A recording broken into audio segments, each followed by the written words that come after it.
உயிரோடை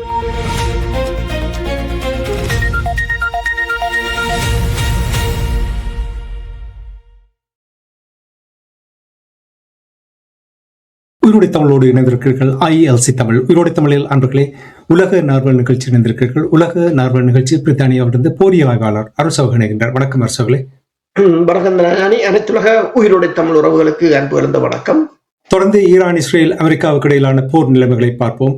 Donald Trump அவர்கள் அமெரிக்காவுக்கும் ஈரானுக்கும் இடையில் முன்மொழியப்பட்ட விடயங்கள் தொடர்பாக தொடர்ந்து பின்னிலையில் இருந்து அந்த விடயங்கள் பேசப்பட்டுக் கொண்டிருக்கிற நேரத்தில் அமெரிக்கா இன்று தாக்குவதாக இருந்தது, ஆனால் இன்று தாக்க மாட்டோம், அதை நாங்கள் பிற்போடு விடுவோம், தேவை வந்தால் துறகு தாக்குவோம் என்று டொனால்ட் ட்ரம்ப் அவர்கள் கூறியிருக்கின்றார். ஈரான் கூறியிருக்கிறது மிரட்டி எல்லாம் செய்ய முடியாது என்று சொல்லி இருக்கின்றது ஈரான். நாங்கள் ரெடி, நீங்கள் ரெடியா என்று கேட்டிருக்கிறது. நீங்கள் ரெடியா? என்னென்று சொன்னால், போரை முடிவுக்கு கொண்டு வருவதற்கு ஒரு சாத்தியமான ஒப்பந்தம் தெஹ்ரானுடன் பேச்சுவார்த்தை நடத்த வழிவகை செய்வதாக வளைகுடா நாடுகளின் தலைவர்கள் விடுத்த வேண்டுகோளுக்கு இணங்க ஈரான் மீதான திட்டமிட்ட தாக்குதலை அமெரிக்கா தற்காலிகமாக நிறுத்தி வைத்திருப்பதாக அமெரிக்க அதிபர் ட்ரம்ப் கூறியதாக எல்லா ஊடகங்களும் வெளியிட்டிருக்கின்றன. ஆனால் வளைகுடா நாடுகள் சொல்லி இருக்கின்றன, இப்படி ஒரு தாக்குதல் நடக்கிறதே தங்களுக்கு தெரியாது என்று சொல்லி. அதாவது ட்ரம்ப் குறிப்பிட்ட சில நாடுகளைச் சேர்ந்த பல வளைகுடா நாடுகளின் அதிகாரிகள் அவர்கள் விவரித்த இந்த ஈரான் மீதான உடனடி தாக்குதல் திட்டம் குறித்து தங்களுக்கு எதுவும் தெரியாது என்று கூறியிருக்கிறார்கள். ஆனால் அதே சமயம் கட்டார் அதற்கு பிறகு சொல்லி இருக்கிறது, ராஜதந்திரத்துக்கு மற்றொரு வாய்ப்பு வழங்கப்படுவது உறுதி செய்யப்பட வேண்டும் என்று சொல்லி வளைகுடா தலைவர்களுக்கு அனுப்பிய தகவல்களுக்கு பதிலளிக்கும் விதமாகவே ஈரான் மீதான தாக்குதலை அமெரிக்க அதிபர் டொனால்ட் மீளப்பெற்றதாக கட்டார் தெரிவித்திருக்கின்றது. ஆனால் மற்ற நாடுகள் சொல்லி இருக்கின்றன தங்களுக்கு தெரியாது என்று சொல்லி. என்னென்று சொன்னால், அதாவது ஒரு மிரட்டுகின்றார், ஆனால் தாக்கவும் முடியாத ஒரு நிலை.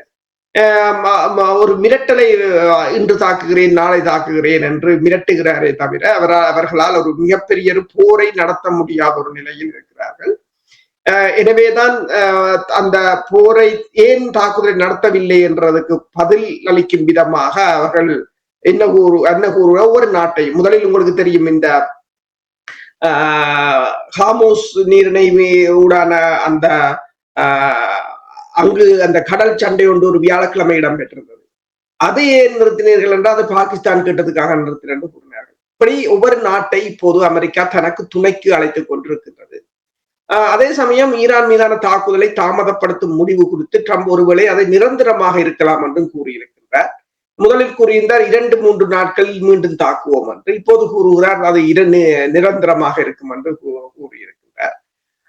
ஆனால் அதே சமயம் நீங்கள் பார்த்தீர்கள் என்று சொன்னால், இந்த போர் நிறுத்தத்தை பயன்படுத்தி இந்த அமிச்சாய் ஸ்டெய்லன் என்ற ஆய்வாளரின் கருத்துப்படி இந்த போர் நிறுத்தத்தை பயன்படுத்தி ஈரான் பெருமளவான குண்டு வீசப்பட்ட அந்த ஏவுகணை தளங்களை எல்லாம் மீட்டெடுத்து நடமாடும் ஏவுகணை தளங்களை எல்லாம் மீள் கட்டியமைத்திருப்பதாகவும், அதாவது மீண்டும் ஒரு தாக்குதல், நீங்கள் கூறியது போலதான், மீண்டும் ஒரு தாக்குதலுக்கு ஈரான் தன்னை தயாராகவே வைத்திருப்பதாக நியூயார்க் டைம்ஸ் தெரிவித்திருக்கிறது.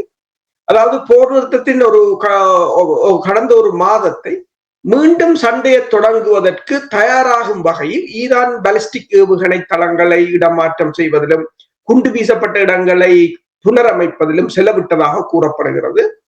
அதே நேரம் அமெரிக்க ஏவுகணை தளங்களின் நுழைவாயில்களை தாக்கியதாகவும், ஆனால் நிலத்தடி குகைகளில் ஆழமாக புதைக்கப்பட்டிருந்த ஏவுகணைகளை தாக்கவில்லை என்றும் அமெரிக்க ராணுவ அதிகாரி கூறியதாக கூறப்படுகிறது. மேலும் இந்த நியூயார்க் டைம் என்ன கூறியிருக்கிறது என்று சொன்னால், ஈரான் ஒருவேளை ரஷ்யாவின் உதவியுடன் அமெரிக்காவின் விமான பயண முறைகளையும் விமானப்படையின் பயன்பாடு, அதன் தாக்குதல் உத்திகளையும் ஆய்வு செய்துள்ளது என்றும், ஒரு F-15E விமானத்தை சுட்டு வீழ்த்தியதும் F-35 ரக விமானம் தாக்கப்பட்டதும் அமெரிக்காவின் தந்திரங்களை ஈரான் இலகுவாக கணிக்கக்கூடியதாகவும் அதுக்கு பதிலடி கொடுக்கக்கூடிய நிலைக்கு மாறியுள்ளதை காட்டுவதாகவும் கூறியிருக்கிறார்கள். அதாவது அதிகாரிகளின் மதிப்பீட்டின்படி 5 வார கால குண்டு வீச்சு பல ஈரானிய தலைவர்களை கொண்டிருக்கலாம், ஆனால் அது அமெரிக்காவை வெற்றிகரமாக எதிர்க்க முடியும் என்று தற்போது நம்பும் மிகவும் கடும் போக்கான தலைவர்களை ஒரு மீள்திறன் கொண்ட ஒரு எதிரியை உருவாக்கி இருக்கிறது என்று சொல்லியும், ஈரான் தன்னை தகவமைத்துக் கொண்டது மேலும் போர் நிறுத்தம் அவ்வாறு செய்வதற்கு அதற்கு அவகாசம் அளித்திருப்பதாகவும் அது கூறியிருக்கின்றது. அப்ப அவர்கள கூற்றின்படி பார்க்க போனால் ஈரான் ரெடியாகத்தான் இருக்கின்றது. எனவேதான் ட்ரம்ப் பொறுத்தவரையில் அதாவது யாருமே எதிர்பார்க்காமல் அவரே போரை தொடங்க போவதாக கூறி அவரே போரை தான் நிறுத்தி வைப்பதாக கூறுற அளவுக்கு அந்த நிலைமையை கொண்டு போய் விட்டிருக்கின்றது. ஆனால் அதிலும் ஒரு நன்மை இருக்கின்றது. உங்களுக்கு தெரியும், வளமை போல அவர் எரிபொருள் சந்தையைத்தான் அவர் குறிவைப்பதுண்டு. அவருக்கு போர் வெற்றி பிரச்சனை இல்லை. எண்ணெய் விலை $113 உயர்ந்திருந்தது. நான் இப்போது தாக்கவில்லை என்றவுடன் எண்ணெய் விலை 103 குறைந்திருக்கின்றது. அதாவது ஒரு எண்ணெய் விலையை ஏற்றுவதும் இறக்குவதுமாக அந்த உலகத்துக்கு ஒரு ஏமாற்றத்தையும் உலகத்துக்கு ஒரு விரக்தியையும் கொடுக்கின்ற ஒரு நிலையாகத்தான் தொடர்ச்சியாக இது போய்கொண்டிருக்கு. அப்படி என்றால் உண்மையாகவே அமெரிக்கா ஒரு தாக்குதல் நடத்துவதற்கு தயாராக இருந்தது என்று நீங்கள் நம்புகிறீர்களா, அல்லது நீங்கள் ஆரம்பத்தில் கூறினீர்கள் எல்லாம் வாய்ப்பேச்சாகத்தான் இருக்கின்றது, ஆனால் இங்கே இப்ப ஒரு முடக்கம் ஒன்று இருக்கிறது தான், இதிலிருந்து பேச்சுவார்த்தைக்கு போய் ஒரு தீர்வை வரைகிறதா அல்லது தாக்குவதா என்று தெரியாத ஒரு இக்கட்டான நிலையில் தான் அமெரிக்கா தொடர்ந்து கொண்டிருக்கின்றது. அப்படி என்றால் எப்படி இந்த முடிவுக்கு வந்தார்கள்? ஈரான் மீண்டும் நீங்கள் இன்று திருப்பி ஃபாஸ் இணையதளம் ஒரு தகவலை வெளியிட்டிருக்கிறது. தங்கள் புதுப்பிக்கப்பட்ட கோரிக்கைகள் என்று சொல்லி ஈரான் கோரிக்கைகளை முன்வைத்திருக்கிறது. அந்த கோரிக்கைகளை நீங்கள் பார்த்தாலும் அதில் ஈரான் விடாப்பிடியாகவே நிற்கிறது. அதாவது பழைய கோரிக்கைகளில் எதையுமே ஈரான் விட்டுக் கொடுக்கவில்லை என்றதை ஈரான் திருப்பவும் கூறியிருக்கின்றது. அதாவது ஈரான் இதில் ஒரு கடும் போக்காக நிற்கின்றது என்றது தெளிவாக தெரிகிறது. அப்ப ட்ரம்பை பொறுத்தவரை நீங்கள் கூறியது போல ஏன் அவர் இந்த போரை தொடங்க ஒரு மிகப்பெரிய ஒரு போரை தொடங்குவதற்கு தயங்குகிறார் என்று சொன்னால், இந்த 40 நாள் போர் அது அமெரிக்காவுக்கு ஒரு மிகப்பெரிய பாடமாக இருக்கின்றது. எந்த தளங்களையும் தக்க வைக்க முடியவில்லை. 5வது கடற்படை தளம் என்பது அமெரிக்காவின் ஒரு பிரஸ்டீஜான தளம். அதை பார்த்து இந்த உலக நாடுகள் உலக அளவு நடுங்கி கொண்டிருந்தவை. ஆனால் இன்று அந்த தளத்தை இஸ்ரேலுக்கு மாற்ற வேண்டிய ஒரு நிலைக்கு வந்துவிட்டது. ஒரு தளமும் இல்லை. இப்போது குவைத் கூட பாகிஸ்தானுடன் இன்று குவைத் கதைத்திருக்கின்றது. பாகிஸ்தானுக்கும் குவைத்துக்கும் இடையிலான படைத்துறை ஒத்துழைப்பு தொடர்பாக அவர்கள் பேசிக் கொண்டிருக்கிறார்கள். அதே சமயம் நீங்க பார்த்தீங்கன்னு சொன்னால் 13 தளங்களும் பயன்படுத்த முடியாத அளவுக்கு சிதைந்து போயிருப்பதாகத்தான் கூறுகிறார்கள். இந்த போரிலிருந்து அமெரிக்காவை காப்பாற்றி விட்டது பாகிஸ்தான் தான் காப்பாற்றி விட்டிருக்கிறது. இதைத்தான் இப்ப நீங்கள் பார்த்தீர்கள் என்று சொன்னால் டென்மார்க்கின் பிரதமர் மெட்டே ஃப்ரெட்ரிக்சன் கூறியிருக்கிறார் என்னென்று சொன்னால், ஒரு பழைய உலக ஒழுங்கு வேகமாக மாறி வருகிறது, அது சரியான திசையில் செல்லவில்லை. அவர் ஏன் அது சரியான திசையில் செல்லவில்லை என்று சொல்கிறார் என்றால், தங்களுக்கு மேற்குலகத்துக்கு சரியான திசையில் செல்லவில்லை என்று நாங்கள் அதை எடுத்துக்கொள்ளலாம். உலகில் உள்ள நடுத்தர சக்திகளை நடுத்தர சக்திகள் ஒன்றிணைந்து செயற்பட வேண்டும், ஒற்றுமையாக இருக்க வேண்டும், இணைந்து பணியாற்ற வேண்டும் என்ற எண்ணம் தற்போது வளர்ந்து வருகிறது. நோர்டிக் நாடுகள் ஒரு நடுத்தர சக்தி என்று சொல்வது அவ்வளவு எளிதல்ல. ஏனென்றால் ஒரு நடுத்தர சக்தியாக இருப்பதற்கு நாங்கள் மிகவும் சிறியவர்கள். ஆனாலும் நோர்டிக் நாடுகளாகிய நாம் ஒன்றுபடும் போது நாம் ஒரு நடுத்தர சக்தியாக உருப்பெறலாம் என்று கூறியிருக்கின்றார். இப்ப எல்லா நாடுகளுக்கும் இப்ப ஓரளவு விளங்கிவிட்டது. இனி வரும் காலத்தில், அதாவது அமெரிக்காவால் இந்த ஐரோப்பிய நாடுகளையோ அல்லது வளைகுடா நாடுகளையோ இனி வரும் காலத்தில் பாதுகாக்க முடியாது என்பதை எல்லோரும் உணர்ந்து விட்டார்கள். எனவேதான் ட்ரம்பை பொறுத்த வரையில் இந்த இன்று தாக்குகிறேன் நாளை தாக்குகிறேன் என்று கூறுகிறாரே தவிர ஒரு தாக்குதலுக்கு அவர் இப்போதைக்கு தயாராக இல்லை. பயப்படுவதை பார்க்கக்கூடியதா இருக்கின்றது. முன்னர் எல்லாம் அவருடைய பேச்சை பார்த்துக்கலாம் என்றால் என்ன மனித குலத்தை அழிப்போம், துடைப்போம், வெட்டுவோம் என்றால் இப்பொழுது எல்லாம் அடங்கி போயிருப்பது போலதான் தெரிகின்றது. இப்ப நீங்கள் சொன்னீர்கள் ஈரானுடைய கடும் போக்கு என்று நீங்கள் கூறும் பொழுது, ஈரானுடைய அந்த கடும் போக்குக்கு என்ன காரணம்? இப்ப ஏன் நான் அதை கேட்கின்றேன் என்றால், ஈரானில் இருந்து வருகின்ற செய்திகளை பார்க்கும் பொழுது அவர்கள் பொருளாதாரத்தால் பெரிய ஒரு பணவீக்கத்தை எதிர்கொள்ள வேண்டிய நிலையில் இருக்கிறார்கள். இனி தட்டுப்பாடுகள், பொருட்களுக்கு தட்டுப்பாடுகள் இருக்கிற நிலையில் இப்படி ஒரு கடும் போக்கை கடைபிடிப்பதற்கு என்ன காரணம் என்று சொன்னால், இதில் விட்டுக் கொடுத்தால் ஈரான் சரணடைவதாகத்தான் முடியும். அமெரிக்காவிடம் சரணடைந்தால் உங்களுக்கு தெரியும் என்ன நிலைமை என்று சொல்லி. ஏனென்றால் உலகத்திலேயே அவர்களை காப்பாற்ற யாரும் வரப்போவதில்லை. ஐக்கிய நாடுகள் சபை வருமா? இல்லை. பாதுகாப்பு சபை இல்லை. இன்று பாதுகாப்பு சபை கூடுகிறது. ஏனென்று சொன்னால் UAE-யில் இடம்பெற்ற அந்த அணு உலை மீதான தாக்குதல் தொடர்பாக கலந்துரையாடுவதற்கு. அதில் வேற ஒன்றும் செய்ய முடியாது. போவார்கள், தேத்தனியை குடிச்சிட்டு கலந்துரையாடி விட்டு வர வேண்டியான். வேறு ஒன்றும் அங்கே செய்ய முடியாது. அப்ப ஈரான் சரணடைந்தால் யார்? ஒருவருமே வர மாட்டார்.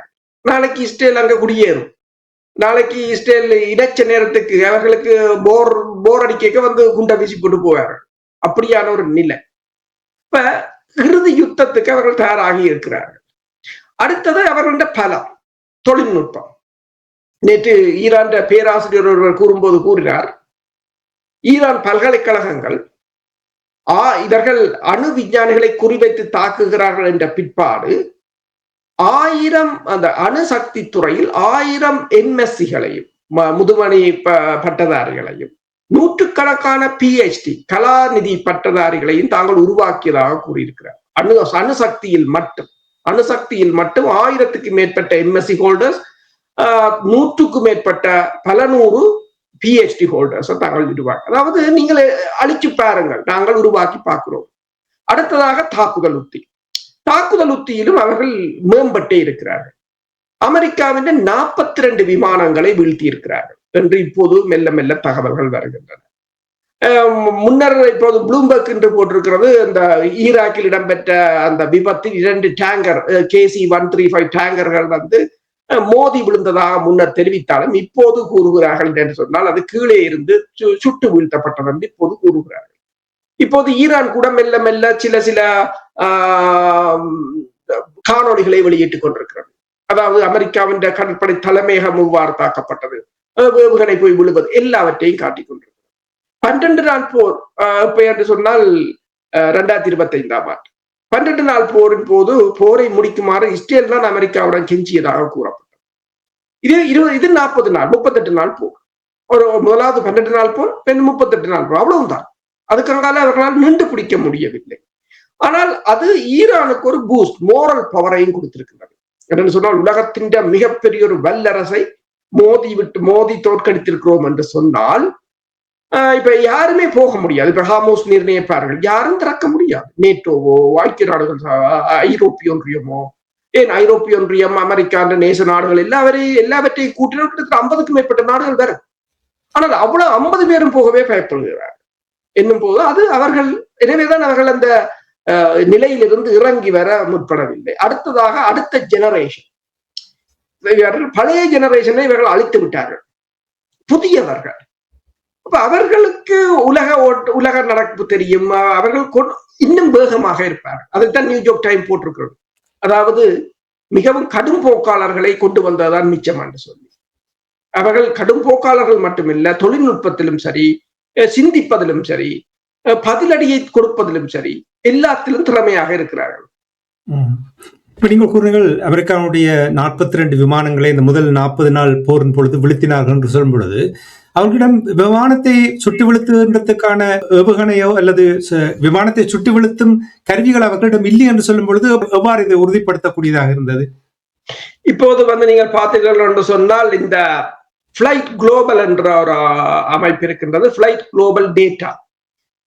அது போட்டிருக்கிறது என்று சொன்னால், அமெரிக்கா வந்து more than 40 ஏர்கிராஃப்ட், ஆனால் 42 என்று சொல்லி 42 வான்கலங்களை இந்த ஏர் பேட்டில், ஈரானுடனான வான் சண்டையில் வந்து இழந்திருப்பதாக இப்போது கூறியிருக்கிறது. அந்த பிளைட் குளோபல் டேட்டா சென்டர் வந்து இப்போது கூறியிருக்கின்றது. அதாவது ஒரு சிக்னிபிகண்ட் லாஸ்ட் என்று தான் கூறியிருக்கின்றது. அதாவது லாஸ்ட் சிக்னிபிகண்ட் டேமேஜ் என்று சொல்லி, உங்களுக்கு தெரியும், அன்றைக்கு A-10 பொதோக் ரக விமானம் கூடி ஒன்று வீழ்ந்திருந்தது, மற்றது ஒரு என்ஜின் முற்றாக எரிஞ்ச நிலையில் தான் போய் குவைத்தில் இறங்கியிருந்தது.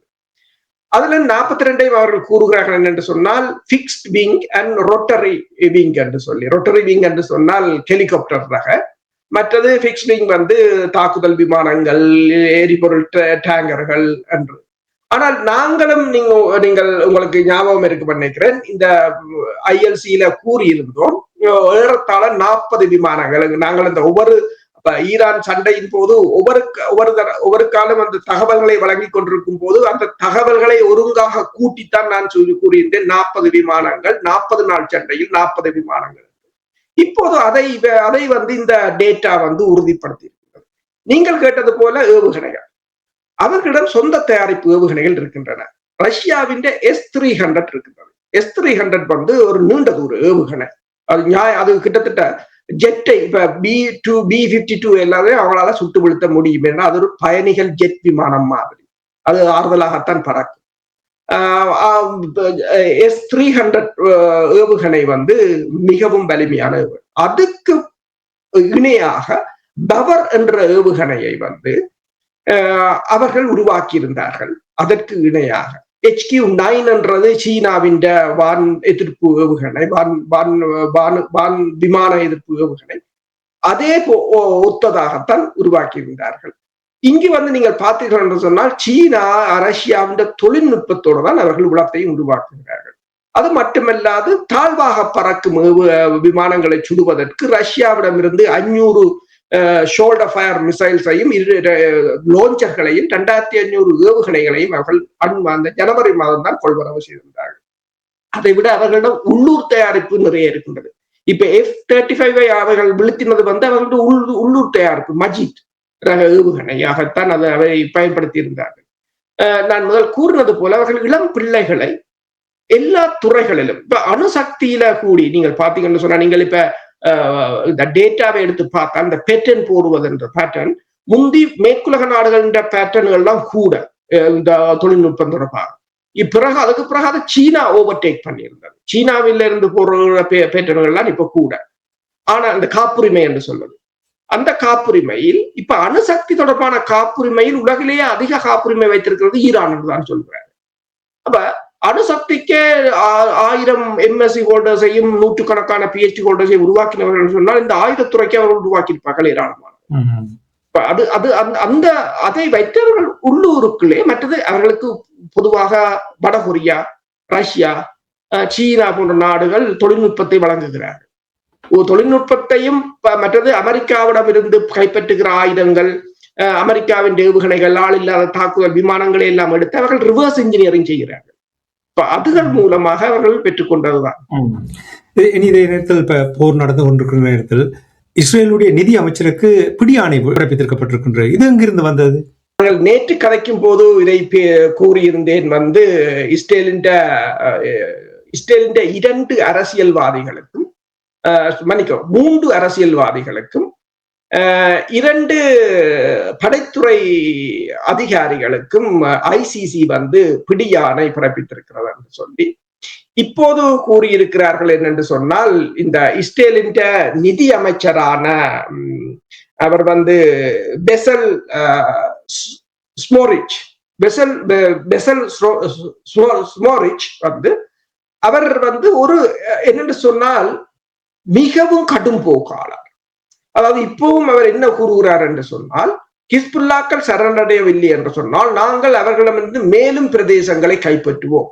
சில நாட்களுக்கு முன்பு அது இதே மாதிரி தான் பென் கிவிர் என்றவர். பென் கெவிரும் வந்து மிகவும் ஒரு கடும் போக்காளர். இவர்கள் இருவரும் மிக கடும் போக்காளர்கள். அதாவது இஸ்ரேல் காசா, லெபனான் மற்றும் சிரியா முழுவதும் கிட்டத்தட்ட 1000 சதுர கிலோமீட்டர் நிலப்பரப்பை அமைதியாக கைப்பற்றியுள்ளது என்று இப்போது நீங்கள் பாத்தீங்கன்னு சொன்னா அந்த பைனான்சியல் டைம் தெரிவித்திருக்கின்றது. அதாவது இஸ்ரேலிய படைகள் இப்போது காசாவில் பாதிக்கு மேற்பட்ட பகுதியை கட்டுப்படுத்துகின்றன என்றும், போருக்கு முந்தைய அந்த பகுதியில் 40% நிலப்பரப்பில் 20 லட்சம் மக்களை நெருக்கி அடக்கி வச்சிருக்கிறார்கள் என்றும், அதே போல சிரியாவில் இஸ்ரேலின் எல்லைகளுக்கு அருகில் சுமார் 233 சதுர கிலோமீட்டர் பரப்பளவை அவர்கள் கைப்பற்றி இருக்கிறார்கள் என்று சொல்லியும், லெபனானிலிருந்து படையினர் வெளியேறவில்லை என்று நெத்தனியாகு கூறுகிறார். ஆனால் இஸ்ரேலின் அதிகாரிகள் தனிப்பட்ட முறையில் இதற்கு மாறாக வலியுறுத்துவதாக ராஜதந்திரிகள் கூறுகின்றனர் என்று அந்த பைனான்சியல் டைம் தெரிவித்திருக்கிறது. ஆனால் அதாவது இந்த ஸ்மோட்ரிச்சின் தகவல்களின் அடிப்படையில் படி இந்த லிட்டானியா நதிக்கு வடக்கு எல்லை, நதிக்கின் வடக்கு எல்லையை இஸ்ரேலாக மாற்ற வேண்டும் என்று சொல்லியும் அந்த பகுதி முழுவதையும் தாங்கள் இஸ்ரேலிய குடியேற்றங்களை மேற்கொள்ள வேண்டும் என்றும் கூறியதாகவும் கூறியிருக்கிறார்கள். அதாவது மேற்கு கரையில் இஸ்ரேல் இப்போது செய்வதை 20 ஆண்டுகளுக்கு முன்பு நாங்கள் ஒரு தீவிரமான நடவடிக்கை என்று நினைத்திருக்கவில்லை என்று சொல்லியும், அதே போல அதாவது இந்த 20 ஆண்டுகளுக்கு முன்னர் மேற்கு கரையை கைப்பற்றிய பின்னர் எவ்வாறு அதை இஸ்ரேலாக மாற்றுகிறார்களோ அதே போன்ற ஒரு நிலைதான் என்று கூறியிருக்கிறார்கள். இப்படியான ஒரு கடும் போக்காளர் தான் இவர் நிதியமைச்சர். அவர் மீது ஐசிசி போட்டிருக்கிறது. ஆனால் அதே சமயம் டொனால்ட் ட்ரம்ப் ஒன்றை கேட்டிருக்கிறார். ரஷ்யாவும் சீனாவும் அமெரிக்காவும் சேர்ந்து இந்த ஐசிசியை இல்லாது செய்வதற்கு ஒரு வழியை கண்டுபிடிக்குமாறு அவர் இரண்டையும் தன்னுடன் சேருமாறு கேட்டிருக்கிறார். ஐசிசிக்கு எதிராக ரஷ்யாவும் சீனாவும் தன்னோட கைகோக்க வேண்டும் என்று. குண்டு வீசினாலும் வீசுவார்கள் தான் நான் நினைக்கிறேன். பார்ப்போம். வினோதமான உலகத்தில் நாங்கள் வாழுகின்றோம். எவ்வளவு ஒரு அயோக்கியத்தனத்தை வெளிப்படுத்துகிறார்கள், அதுவும் வெளிப்படையாக வெளிப்படுத்துகிறார்கள் என்பது தெரிகின்றது. இனி நாங்கள் இந்த விடயத்தை நிறைவு கொண்டு வருவதற்கு பொருளாதார நிலைமை எவ்வாறு இருக்கிறது என்றால், பெட்ரோல் எண்ணெயினுடைய ஒரு பேரல் எண்ணெயினுடைய விலை மீண்டும் $110 உயர்ந்திருக்கின்றது. அதனுடைய தாக்கம் உங்களுக்கு தெரிந்தானே எப்படி அதிலிருந்து தொடர் தாக்குதல்கள் இருக்க போகின்றது. என்ன நிலைமை என்றதை கூறுவீர்களா? பொருளாதாரம் மிக கடும் சேதத்தை சந்தித்திருக்கின்றது. பிரித்தானியாவில் கூட இந்த ஏப்ரல் மாதம் 1,00,000 பேர் வேலை பணியிலிருந்து நீக்கப்பட்டுள்ளதாக கூறப்படுகின்றது. கடந்த மாதம் மார்ச் மாதம் 28,000 பேர் பணியிலிருந்து நீக்கப்பட்டதாக பிரித்தானியாவின் இந்த பிரிட்டனின் தேசிய புள்ளியியல் அலுவலகம் ONS என்ற அலுவலகம் தெரிவித்திருக்கின்றது. இந்த காமோஸ் நீரிலை இந்த மூடல்கள், எரிபொருள் விலை உயர்வு, பொருளாதார நெருக்கடி இதை சாட்டாக வைத்து இந்த நிறுவனங்கள் தங்கள் பணத்தை சேமிப்பதற்காக எல்லோரையும் வேலையில் இருந்து அகற்றுகிறார்கள் என்றும், இந்த கோவிட் பெருந்தொற்றுக்கு பிறகு இது மிகப்பெரிய ஒரு பிரச்சனையாக மாறியிருக்கிறதாகவும் கூறியிருக்கிறார்கள்.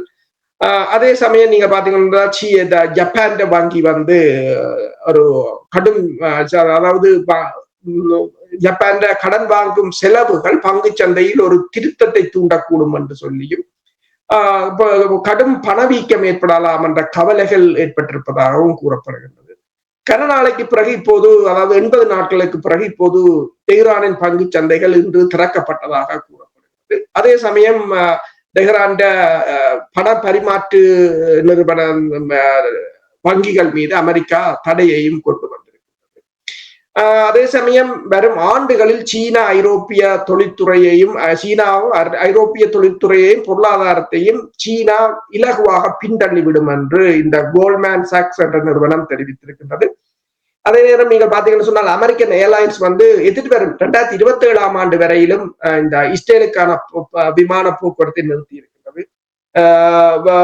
பிரித்தானியாவின் பிரிட்டிஷ் ஏர்வேஸும் மத்திய கிழக்குக்கான விமானத்தை மீண்டும் ஒத்தி வைத்திருப்பதாக கூறப்படுகின்றது. அப்ப ஒட்டுமொத்தமாக பார்த்தால் பொருளாதாரம் நீங்கள் கூறியது போல எண்ணெய் விலை மற்றது ஹார்மோஸ் நெருக்கடி என்பன கடும் சேதத்தை தான் ஏற்படுத்திக் கொண்டிருக்கிறது. நன்றி அரசவர்களே. இன்று கூட நிறைய தகவல்களை உயிரோடு தமிழ் உறவுகளோடு பாய்ந்து கொண்டமைக்காக உயிரோடு தமிழ் அன்பர்கள் சார்பாக நன்றி கூறிக்கொண்டு மீண்டும் இன்னும் ஒரு நிகழ்ச்சி இணைந்திருப்போம். அதுவரைக்கும் நன்றி, வணக்கம் அரசவர்களே. நன்றி, வணக்கம்.